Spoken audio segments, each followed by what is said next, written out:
भगवान बुद्ध आणि त्यांचा धम्म या ग्रंथाचे लेखक विश्वभूषण भारतरत्न परमपूज्य बोधिसत्व डॉक्टर बाबासाहेब आंबेडकर या ग्रंथाचे लेखक आहेत. भगवान बुद्ध आणि त्यांचा धम्म या ग्रंथातील 6 खंड म्हणजे 6वा खंड चालू असून भाग 2 आपण पाहत आहोत. भाग 2 चॅप्टर 2 आणि या आपल्या चॅप्टर 7 आहे. चॅप्टर 7 त्यातला भाग आहे 2. तर अगोदर आपण समर्पण घेऊया, नंतर व्हिडिओला सुरुवात करू. सुख बुद्धानुपादो सुखा सधम देशना सुखा संघर्ष सामगी समागान तपो सुखो.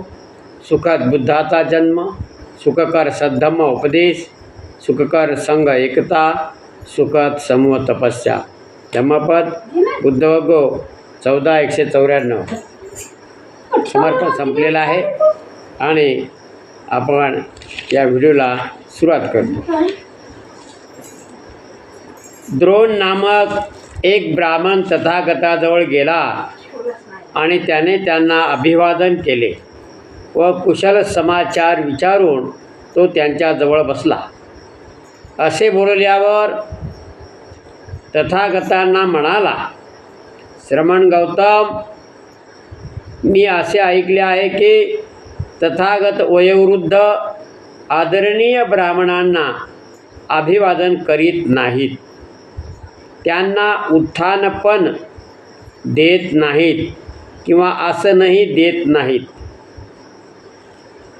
श्रमण गौतम, हे खरे आहे काय की आपण असे करता? तसे असेल तर ते बरे नव्हे.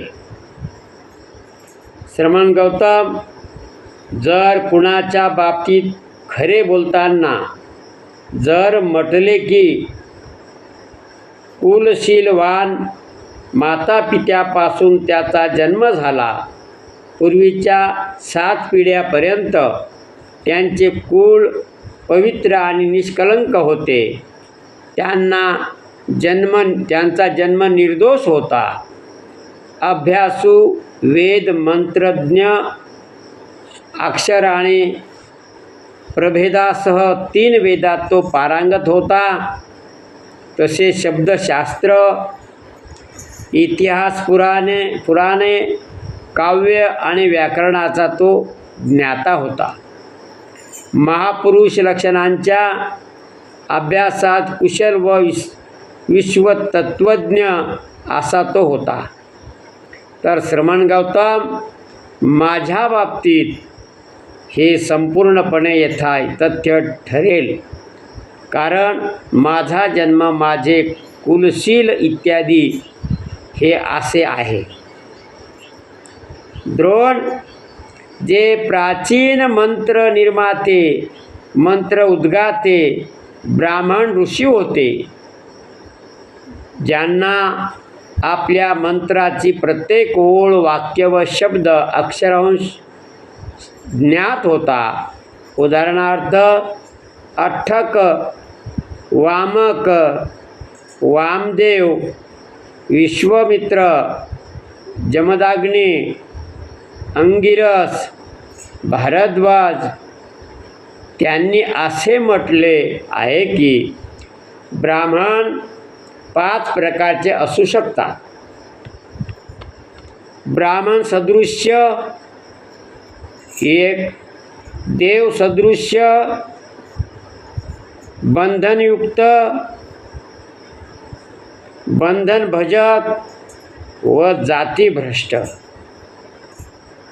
द्रोणा, या 4 पैकी तू कोणत्या प्रकारचा ब्राह्मण आहेस? असं तथागतानं त्याला प्रश्न केला. श्रमण गौतम, आम्हाला हे ब्राह्मणाचे 5 प्रकार माहीत नाहीत. हे 5 प्रकार आम्हाला माहीत नाहीत. तरी पण आम्हाला माहीत आहे की आम्ही ब्राह्मण आहोत. आपण आम्हाला धर्मोपदेश करावा, म्हणजे मला हे 5 प्रकार समजतील, असा तो द्रोण तथागताला म्हणाला. अगोदर हुशाऱ्या मारू लागला. नंतर ज्यावेळेस भगवान बुद्धाला त्याच्या बुडामध्ये हात घातला त्यावेळेस त्याला कळून चुकलं की तथागताचं ज्ञान काही साधं सुद्धा नाही. नंतर तथागत म्हणाले, ब्राह्मणा तर लक्ष देऊन ऐक, मी सांगतो.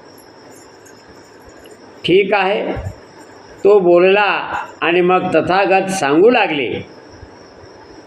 द्रोण, ब्राह्मण सदृश्य केव्हा होतो? हे द्रोण, एखादा ब्राह्मण कुलशीलवान माता पित्यापासून जन्म घेतो. 7 पूर्व पिढ्याकडून त्याला पावित्र्याचा वारसा प्राप्त झालेला असतो. जन्माच्या दृष्टीने तो सर्वथा निर्दोष असतो. 48 वर्ष ब्रह्मचर्याचेच तो पालन करतो आणि आचार्यांनी शिक्षण दिल्याबद्दल अधर्मानुसार नव्हे तर धर्मानुसार त्याची दक्षिणा पूर्ण करण्याबद्दल तो झटतो. आणि द्रोण, धर्मानुसार म्हणजे काय? तर शेतकरी, व्यापारी, गुराखी, धनुर्धर, राजसेवक किंवा दुसरा कोणताही व्यावसायिक न होता, भिक्षापात्राचा तिरस्कार न करिता फक्त भिक्षा मागून तो आपली उपजीविका करतो. तो आपली गुरुदक्षिणा देऊन टाकतो आणि सुरशीचे मुंडन म्हणजे डोक्यावरचे मुंडन करतो. काशे वस्त्र परिधान करतो आणि गृहहीन जीवनासाठी गृहत्याग करतो. आणि असे केल्यावर एका, दुसऱ्या, तिसऱ्या, चौथ्या, ऊर्ध्व व अधर अशा सर्व दिशात मैत्रीयुक्त, दूरगामी, व्यापक तसेच असीमित वृत्तीने आणि घृणा किंवा कुविचाराविना तो संचार करीत राहतो. आणि असे केल्यावर तो करुणायुक्त वृत्तीने विहार करतो, मुदितायुक्त वृत्तीने विहार करतो, उपेक्षायुक्त वृत्तीने विहार करतो. एका, दुसऱ्या, तिसऱ्या, चौथ्या, ऊर्ध्व, अधर अशा सर्व दिशांत करुणा, मुदिता, उपेक्षापूर्ण विचाराने सर्वत्र दूरगामी, व्यापक, असीमित आणि घृणा किंवा कुविचाराविना तो सर्वत्र संचार करीत राहतो. अशा प्रकारे 4 ब्रह्मविहारात विहार करून मृत्यूनंतर देहविच्छेद झाल्यानंतर तो हितकर ब्रह्मलोकात उदय पावतो. हे द्रोण, अशा प्रकारे ब्राह्मण सदृश्य होतो. असा आहे का तुझं मग? सांग. द्रोण, ब्राह्मण देव सदृश्य कसा होतो? आता त्याची माहिती सांगतो. द्रोण, अशाच प्रकारच्या सुजात आणि सुचरित ब्राह्मणाचे उदाहरण घेऊ. तो शेती, व्यापार इत्यादी मार्गाने आपली उपजीविका न करता भिक्षा मागून जीवन व्यतीत करतो. तो आपली गुरुदक्षिणा चुकीती करतो आणि अधर्मानुसार नव्हे तर धर्मानुसार पत्नीचा स्वीकार करतो. इथे धर्मानुसार म्हणजे तरी काय? तर क्रय विक्रयाने प्राप्त न करता जिच्या हातावर विधियुक्त उदक घातले गेले आहे अशाच ब्राह्मणीचा तो स्वीकार करतो. म्हणजे लग्न तिच्या संग ब्राह्मणीकडेच जातो. अंत्यंज, व्याध, वेळू, कारागीर, रथकार किंवा आदिवासी ह्यांच्या कन्याकडे नव्हे. किंवा संतानवती स्तनपानक्षम किंवा ऋतू प्राप्त न झालेल्या कन्येकडेही नव्हे. थोडक्यात सांगायची तो शीलवान असला पाहिजे. द्रोण तो गर्भवती कन्येकडे का जात नाही, तर तसे केल्यास होणारी संतती कलंकित ठरेल. तो स्तनपानक्षम कन्येकडे का जात नाही, तर त्यामुळे संततीचे स्तनपान अपवित्र होईल आणि जी ऋतुस्नात नाही त्या कन्येकडे का जात नाही. हे द्रोण, जर तो अशा कन्येकडे गेला तर कामतृप्ती, क्रीडा अथवा सौख्य ह्याचे निधान न होता केवळ संतानोत्पत्तीचे साधन एवढेच त्या ब्राह्मणीला महत्त्व उरेल आणि वैवाहिक जीवनात त्याला संतान प्राप्त झाली तर तो मुंडन करून घेतो आणि गृहत्याग करून गृहहीन जीवन पत्कारतो. आणि अशा प्रकारे गृहहीन झाल्यानंतर कामविकारापासून अलिप्त होऊन तो प्रथम, द्वितीय, तृतीय ध्यान प्राप्त करीत चतुर्थ ध्यानाची साधना करीत सिद्ध होतो. आणि अशा रीतीने चारही ध्यानाची धारणा केल्यानंतर मृत्यूनंतर देह विच्छेद झाल्यानंतर तो हितकर ब्रह्मलोकात उदय पावतो. हे द्रोण, अशा प्रकारे ब्राह्मण देव सदृश्य होतो. आणि हे द्रोण, ब्राह्मण बंधनयुक्त ब्राह्मण कसा होतो. हे द्रोण, अशाच एका सुजात आणि सुचरित ब्राह्मणाचे उदाहरण घेऊ. तोही असाच विवाहित होतो आणि विवाहित जीवनात संतान प्राप्ती झाल्यानंतर तो संतान प्रेमाने भारून जाऊन संसारातच मग्न होतो. गृहजीवनाशी निगडीत होऊन राहतो आणि गृहहीन जीवनात प्रवेश करण्याचा विचारही त्याला शिवत नाही. आपल्या परंपरागत बंधनात तो जीवन व्यतीत करतो. याचे उल्लंघन करीत नाही. त्यांच्या बाबतीत असे म्हणता येईल, तो बंधनाच्या मर्यादेतच जीवन व्यतीत करतो. सीमा उल्लंघन करण्याचा कधी प्रयत्न करीत नाही आणि म्हणून ह्या ब्राह्मणाला बंधनयुक्त ब्राह्मण म्हणतात. द्रोण, अशाच प्रकारे ब्राह्मण बंधनयुक्त आणि हे द्रोण ब्राह्मण बंधन भजक कसा होतो. हे द्रोण, अशाच एका सुजात आणि सुचरित ब्राह्मणाचे उदाहरण घेऊ. तो गुरुदक्षिणा चुकती करतो आणि धर्मानुसार किंवा अधर्मानुसार पत्नीचा स्वीकार करण्याचे योजतो.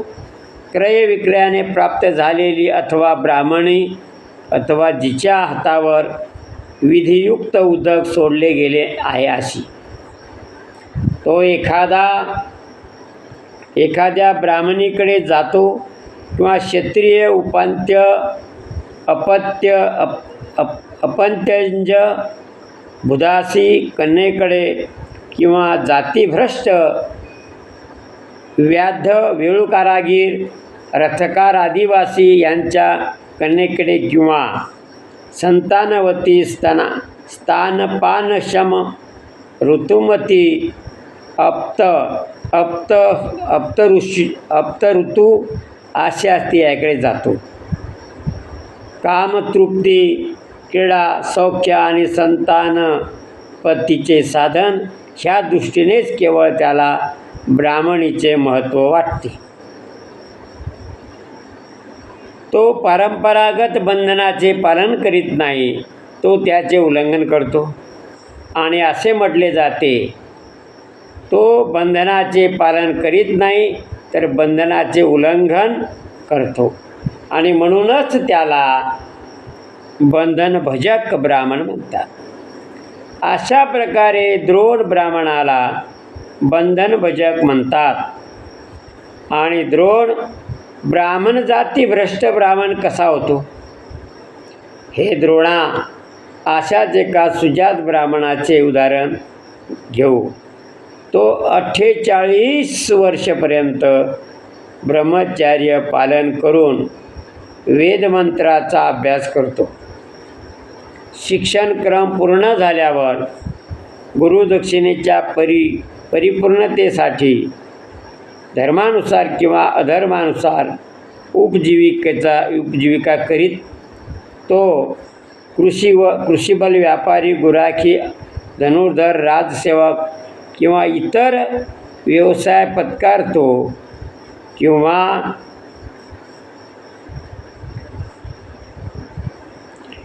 भिक्षापात्राचा स्वीकार न करता भिक्षा मागूनच तो उपजीविका करतो. गुरुदक्षिणा चुकती केल्यावर तो धर्मानुसार किंवा अधर्मानुसार पत्नीचा स्वीकार करतो.